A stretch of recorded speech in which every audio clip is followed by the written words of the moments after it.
বাড়ি কেন আসলেন তোরা? মদিনা রাষ্ট্রপতি বলিলে আমি রাষ্ট্রপতি কেন আসলাম তুমি জানো না? তাই না, তোমার মেয়ের সাথে আমার ছেলে আব্দুল্লাহর বিয়েও দিতে আসলাম। যেরকম সুবহানাল্লাহ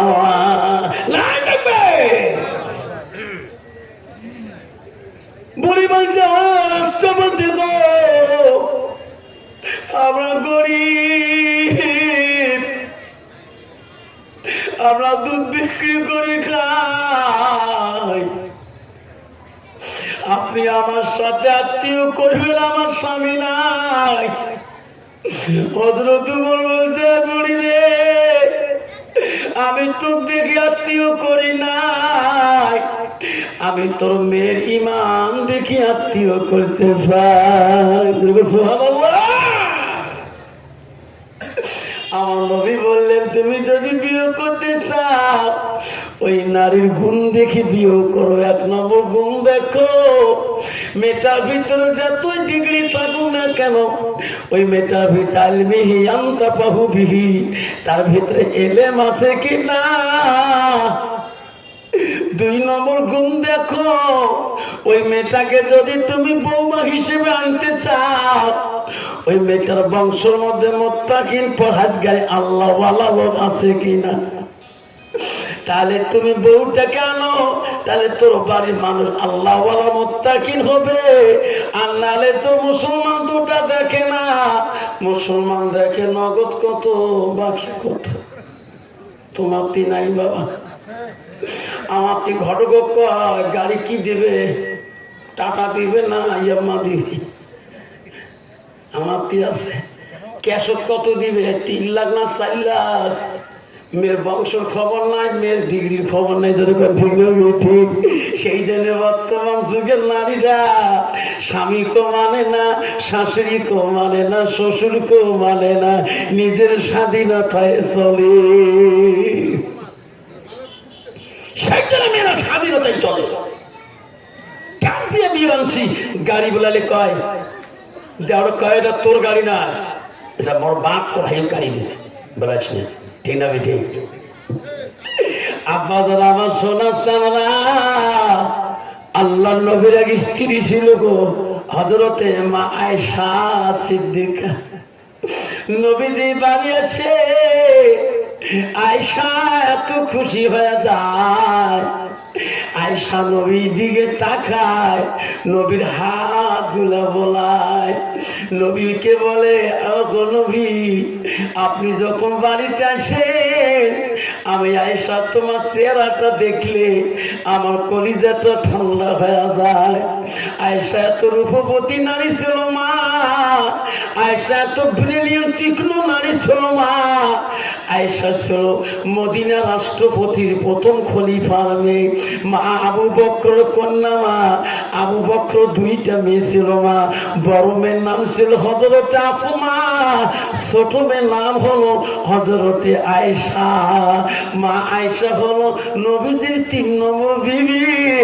আয়েশার এত গুণ ছিল মা, আয়েশার রূপ যদি দুনিয়া নারীরা দেখতো, আয়েশা যদি একটা আগুনের রূপ যদি দেখতো, আয়েশা যদি একটা হাতের রূপ দুনিয়ার নারীরা দেখতো, এই নারীরা কোনোদিনও স্বামীর সাথে অহংকার করতো না। মা গো কত নারী আছে রে, স্বামী যদি কালো হয় আর নারীতে যদি সাদা হয় ওই নারীটা কালো স্বামীটা পছন্দ করে না, ঠিক না? কথায় কথা কালটু কয়, কালা না শান কয়, কালা ডোম আছে না। মা গো তুমি জানো না, বিশ্ব নবী বাড়িতে আসি বলছে আয়েশা আমি যুদ্ধে চলে যাব, তোমার হাল তরবাল গুলো আমার যুদ্ধের সামান গুলো সাজে দাও। আয়েশা আমি খুশি মনে যুদ্ধের ময়দানে যাব। আয়েশা বলছে ওগো নবী আমি খুশি মনে দিতে পারি না, আপনি আমার চোখের আড়াল থেকে দূরে গেলে আমি আয়েশা ধরপড় করে থাকি রে, আমার রাসূল কখন বাড়িতে আসবে। যেরকম সুবহানাল্লাহ। আর বর্তমান যুগের নারী বাবা স্বামী যদি কষ্ট কষ্ট করে বাড়িতে আসে, ওই নারীর হাতে জীবনের স্বামীটা শান্তি পায় না, একটা মিষ্টি সুরের কথা পায় না। ওই বিবিটার কথা দ্বারা স্বামীটা জীবনে শান্তি মেলে না। যেরকম ঠিক না মিঠি? এখন বহুত নারী আছে স্বামীর সাথে সম্পর্ক নেই। কেমন ওই মেয়েটার ভিতরে এলেমের অভাব। আল্লাহ রাসূল বলেছেন তাআলা বলেন ইলমে ফরিজাতুন আলা কুল্লি মুসলিমিন মুসলিমা, প্রত্যেকটা নর নারী এলেম শিক্ষা করাটা ফরজ আইন বলে রাসূল বলেছেন। ওই মেয়েটা কোরআন পড়া জানতো, আজকে নবীর হাদিস জানতো, আজকে ওই মেয়েটা স্বামীর উপরে আঘাত করতো না, স্বামীর দুঃখজনক কথা দিত না। ধরে কোন ঠিক না বেটা? আমার মা বোনেরা শরীর রাখো, মা ও মা বোনেরা রাখো, আমারা গো, বিশ্ব নবী যাবে যুদ্ধের ময়দানে, আয়েশাকে বলে আয়েশা রে, আয়েশা খুশি মনে আমার সামানগুলো রেডি করে দাও, আমি নবী যুদ্ধের ময়দানে চলে যাব। আয়েশা বলছে হুজুর আপনি কোন দিন ফিরে আসবেন? ওগো নবী আপনি কোন দিন ফিরে আসবেন? আমি তোমার অপেক্ষা হয়ে থাকবো। নবী বলছে না, আল জিহাদু ফি সাবিলিল্লাহ, আমি জিহাদ করতে যাবো রে আয়েশা, আমি তো সময় দিয়ে বলতে যেতে পারি না, আল্লাহ যদি না আনে আমার ওয়াদাটা খেলা হয়ে যাবে। আয়েশা তুমি আমার সামান খুলে বেঁধে দাও। আয়েশা বলে নবী গো, আমি তোমায় এত ভালোবাসি, আমাকে না বলে গেলে আমি আয়েশা তোমার অপেক্ষা কতদিন থাকবো? আয়েশা চোখের পানি দিয়ে বুক ভিজে যায়। আয়েশার কান্দন নবীজি সহ্য করতে পারে নাই। আয়েশা কান্দিস কেন? আয়েশা কথা দিলাম যাবার কালে যুদ্ধে যদি তুমি কান্দো আমি নবী বড় কষ্ট পাই, তুমি খুশি মনে আমাকে বিদায় দাও। আবার কোন মানুষ যদি মদিনা হবে যায়, যাবার কালে যদি বিবি কান্দে স্বামীর মনে কষ্ট পাবে কিনা? স্বামীকে খুশি মনে ঘরের মধ্যে তার দেড় মহড়া মাফ করে দিতে হবে, হাত ধরে স্বামীর মোলাকাত করতে হবে। স্বামী আল্লাহ যাতে ভালো ভালো তোমাকে ফিরিয়ে আনে। আর যদি বিবি কান্দা শুরু করে দে, স্বামী মদিনায় গেলে শান্তি পাবে না। যখন ঠিক না ঠিক? আল্লাহ নবী বলে আয়েশা তোর কান্দনে আমি যুদ্ধে কেমন করে যাব? আয়েশা বলে হুজুর আপনি কোন দিন ফিরিয়ে আসবেন? আমার ভালোবাসা তোমার কাছে আছে কিনা? নবী বলে আয়েশা রে, আমি কথা দিলাম আমি সময় মতে আমি আসি তোর সাথে দেখা করব। কোন দিন আসবেন? নবী বলো আমি একদিন হলো 2 দিনের ভিতর তোর দেখা করে যাব। আল্লাহ নবী যখন স্ত্রী খুশি হয়ে গেলেন, নবী হাতে সামানপত্র দিয়ে দিলেন। 2 দিন গত হয়ে যায়। আয়েশা জানে আমার নবী 2 দিনের কথা বলছে, মনে হয় নবী বাড়ির দিকে আসতেছে রে। আয়েশা জোহরের নামাজ পড়ি নবীর জন্য সব কিছু রেডি করে রাখলেন। জোহরের নগর চলে যায়, আমার নবী বাড়িতে আসে না। আয়েশা কই রে, আমার নবী মারা গেছে নাকি রে? আমার নবীর শহীদ হয়েছে নাকি রে? আমার নবীর ওয়াদা কোনোদিনও খিলাফ হতে পারে না। আয়েশা আসর পর্যন্ত অপেক্ষা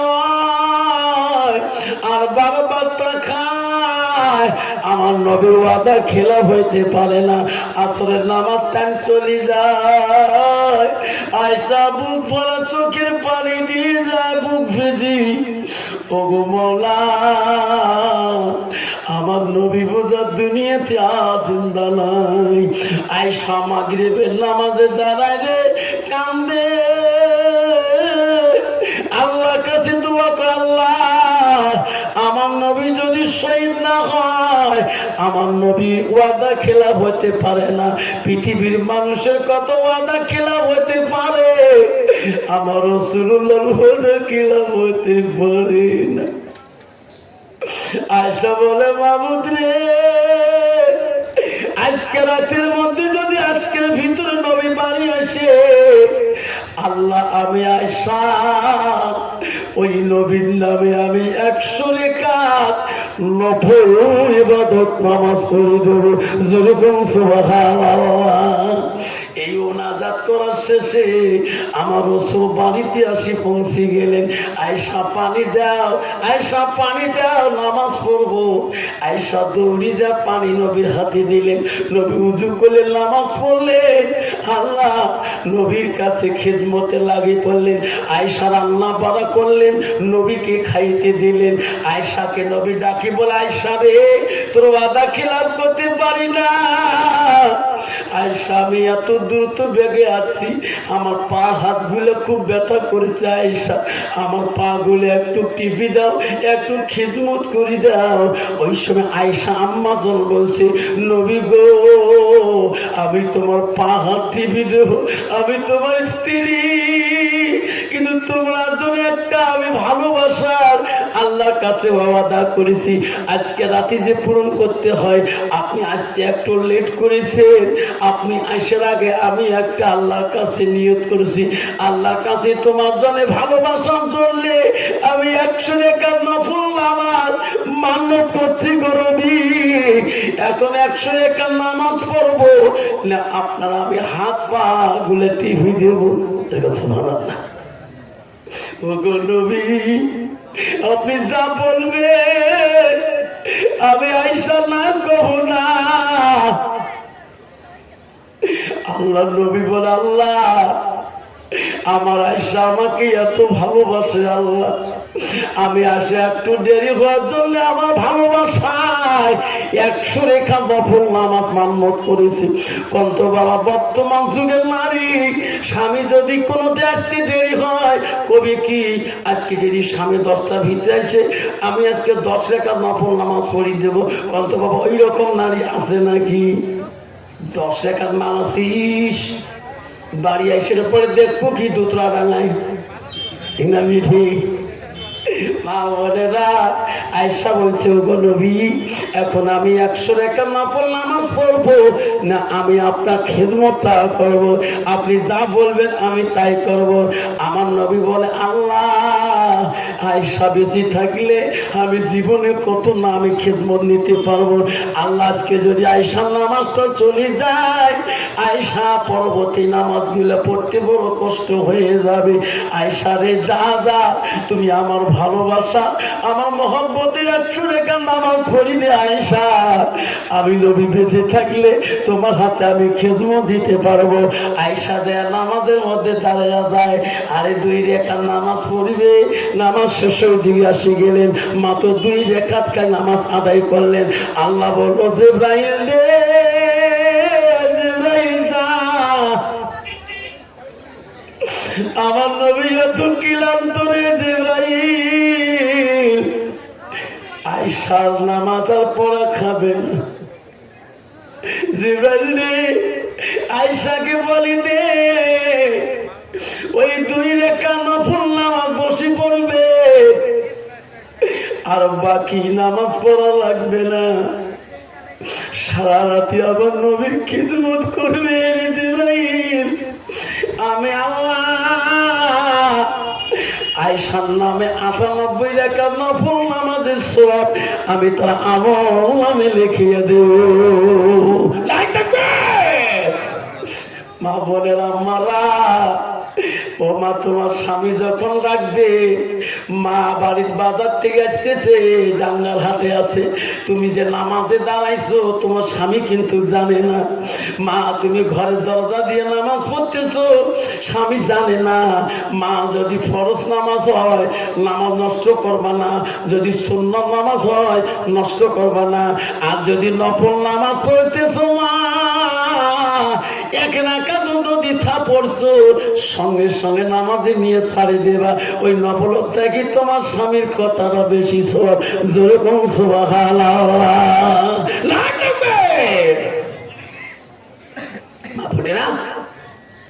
যদি ফরজ হয় নামাজ নষ্ট করিস না, যদি সুন্নাত হয় নামাজ নষ্ট করিস না, যদি নফল হয় সঙ্গে সঙ্গে নাম নিয়ে শেষ করে দিয়ে দরজা খুলে দাও। ওই নফল থাকি তোমার স্বামীর কথাটা বহুত গুণী। বিশ্ব নবী রাসূলুল্লাহ একদিন বাড়িতে আসলেন, আসি দেখি নবী স্ত্রীরা এত আনন্দ ভাবে করতেছে আর সব বিবিরা গল্প করতেছে, এই নবী তো বেশি ভালোবাসে। বাবা ধারবার 3টে বউ আছে, 3 দাও 3 সত্যি 3 কত হবে কিন্তু ঠিক না? কবে ওই তোমরা বেশি ভালো পায় সঙ্গে প্রতি রাতেই তোমরা রসগোল্লা আনি দিছে না, তো বেশি ভালো পায় তো সঙ্গে কেয়ার সামনে আনি দিছে না, তো বেশি ভালো পায় তো সঙ্গে কমলা আনি দিছে। এখন বিবির নবী স্ত্রীরা ভাবতেছে যে নবী কার বেশি ভালো পায়, কোন বেবি? আয়সা না জয়নব না হাফসা না উম্মে সালমা না উম্মে হাবিবা না রোকেয়া না সুফিয়া না রায়হানা না মারিয়া? সবাই চিন্তা করছে ওকে নবী আপনি কোন স্ত্রীকে বেশি ভালোবাসেন? নবী কইনার মাথা তো ঘোল ধরিয়েছে, এনার পরীক্ষা করতে হবে। আমি কালকে কাকে ভালোবাসি বেশি তোমাকে প্রমাণ দেখাবো। সবাইকে ডাকা এক এক করে আয়সা রে আয়, হাত বাতাও হাত মারো। আয়সার হাতে নবী একটা জিনিস দিয়ে দিলেন, আয়সা হাফসাকে কবা না কিন্তু যা দিছি না কম না। এমন করে এক এক করে সব বিবিগণকে দিল নবী হাতে হাতে। আজকে বলবেন না তোর হাতে যেটা দিছি কবা না কেউ, তুই হাফসাকে, তুই কবা না জয়নবকে, তুই কবা না উম্মে সালমাকে, তুই কবা না মাইমুনাকে, তুই কবা না রাহানাকে, তুমি কবা না সুফিয়াকে, তুমি কবা না মারিয়াকে। কবার না ইনকা কবার না। সকালবেলা কবা, যখন এক এক করে ডাকবো তখন কবা, আজকে কেউ করবেন না, নিয়ে যা ঘর রাখি দিবেন। সব বিবিরা রাখি দিল। সকালবেলা সব বিবি গুলাকে ডাকলো, যাক যেটা জিনিস দিছি নিয়ে আসো। সব বিবিরা হাতে মুড়ি ধরে আসলেন, খুলতে নেই না খুলি নাই, তারা সিপিংগম দেয় না। আয়সা হাতে খুলি দেহ কি আছে? হুজুর একটা খেজুর। আর জানা তো হাত হুজুর একটা খেজুর। আর হাফসা তো হাত দেখি একটা খেজুর দিছেন। আর উম্মে সালমা তো হাতে একটা খেজুর। আর উম্মে হাবিবা একটা খেজুর। আর সুফিয়া একটা খেজুর, মাইমুনা একটা খেজুর, মারিয়া একটা খেজুর। সবার কাছে একটা খেজুর করি, বেশি খেজুর কাছে দেয় নাই। নবী বলে ও বিবিরা আমি নবী সবাইকে সমান দেখি, যেরকম সুবহানাল্লাহ। যদি আমি কাউকে বেশি ভালোবাসতাম তা আমি 2টি খেজুর দিতাম। ঠিক না বেটি?